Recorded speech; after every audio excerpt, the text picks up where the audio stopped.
नमस्कार, मैं हूं नीलू। तो आज एक बड़ी खबर सामने आई, दुखद खबर सामने आई जम्मू कश्मीर से, जहां पर पहलगाम में पर्यटकों पर आतंकवादी हमला हुआ, गोलियों से भून दिया गया।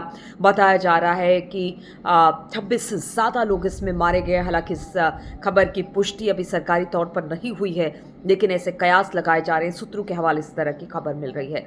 आप समझिए, एक बार फिर से पाक प्रायोजित आतंकवाद को जम्मू कश्मीर में अंजाम दिया गया है, वो भी पहलगाम, जहां पर सबसे ज्यादा पर्यटक पहुंचते हैं। पहलगाम की बात की जाए तो यहाँ पर बीते कुछ सालों में 370 हटने के बाद एक बार फिर से यहाँ की आबो हवा बड़ी खुशनुमा हो गई थी, पर्यटकों की आवाजाही यहाँ पर बढ़ गई थी।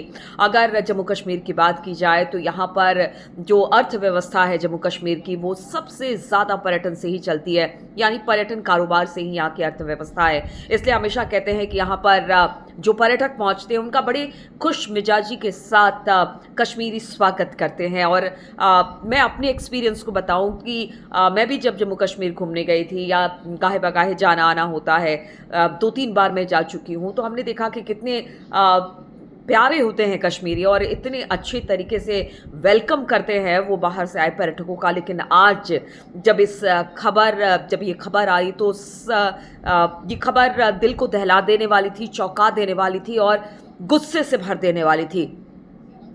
हम आपको बता दें कि इसमें तमाम अपडेट सब सामने आ रहे हैं। गृह मंत्री अमित शाह जम्मू कश्मीर पहुंच गए हैं, हाई लेवल मीटिंग चल रही है। बताया जा रहा है इस पूरी जांच को शायद एनआईए को दे दिया जाए। लेकिन इस बीच ये भी खबर आ रही है कि जिस तरह से लगातार पर्यटन को बढ़ावा मिल रहा था, आबो हवा खुशनुमा हो रही थी, जम्मू कश्मीर की स्थिति पहले से बेहतर हो रही थी, लोग अब घरों से बाहर निकल रहे थे, पर्यटक लगातार जम्मू कश्मीर की तरफ आगे बढ़ रहे थे।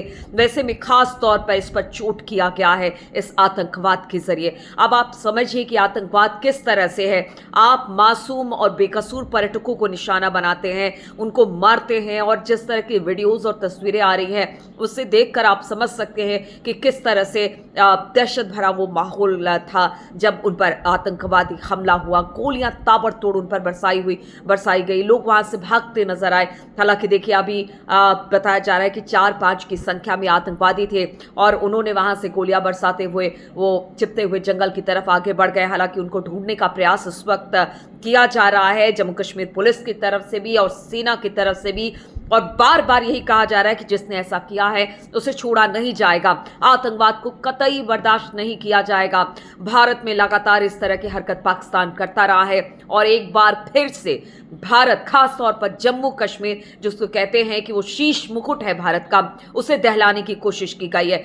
हालांकि अब ये कहा जा रहा है कि इसका बदला लिया जाएगा और खास तौर पर जो पाक प्रायोजित आतंकवाद है उसको लेकर अब काफी गंभीरता से विचार किया जा रहा है। देखिए, अब कुछ दिन बाद अमरनाथ यात्रा भी शुरू हो रही है। ऐसे में पर्यटकों को निशाना बनाना एक बड़ी चुनौती अब सेना के लिए भी है और सरकार के लिए भी है। इसलिए अब कोशिश की जा रही है कि पैनिक का माहौल ना हो, वहां पर जो पर्यटक है वो उसी तरह से आते रहे। इसलिए खुद गृह मंत्री, क्योंकि इस वक्त प्रधानमंत्री सऊदी अरब के दौरे पर है, वहां से गृह मंत्री से फोन पर बातचीत हुई है। गृह मंत्री तुरंत एलजी के साथ जम्मू कश्मीर की तरफ रवाना हुए हैं, वो पहुंच चुके हैं वहां पर।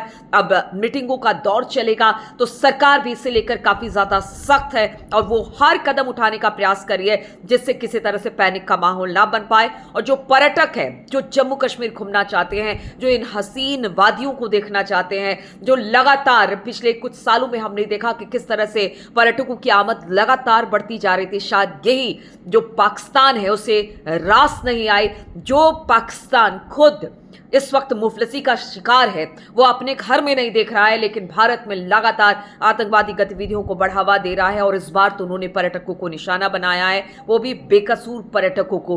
हालांकि देखिए, अभी 26 से ज्यादा मौतों की बात सामने आ रही है, लेकिन हम बार बार कह रहे हैं आधिकारिक पुष्टि नहीं हुई है, आधिकारिक पुष्टि का इंतजार है। लेकिन ये बहुत बड़ी घटना है, बहुत दुखद घटना है और इसका कहा जा रहा है केंद्र सरकार की तरफ से कि तुरंत संज्ञान लिया जाएगा और जिस तरह की घटना को अंजाम दिया गया है उन आतंकवादियों को बिल्कुल नहीं छोड़ा जाएगा।